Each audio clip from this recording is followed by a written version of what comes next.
كريستيانو اللي انقلبت عليه الملايين، هذه الملايين اللي طالما اسعدها للسنوات ونادت باسمه للسنوات.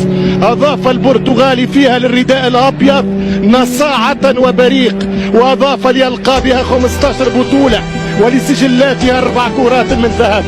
كريستيانو اللي اطلقت عليه من سنوات صاروخ ماديرا كبير فنشال، طعنه احباؤه قبل خصومه ونكره الاقرباء قبل الابعاد.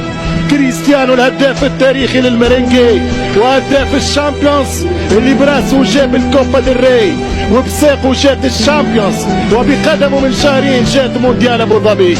كيف نسيتم هذا؟ كيف تتنكرون لهذا؟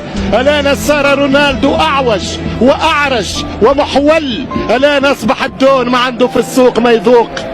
لا، لم ينتهي يا سادة رونالدو، ما زال العالم سيشاهد أهدافه ويستمع بألقابه ويفرح لألقابه. لا يا سادة، لم تنتهي صلوحية البرتغالي ليباع في المزاد يا معشر مدريد.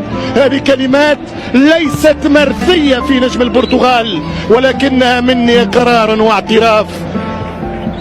هذه كلمات هي اعتراف وإقرار لنجم ليس كباقي النجوم. جاوبهم يا البرتغاز، حطهم في كادرهم وفي وقتهم وفي أيامهم يا البرتغاز.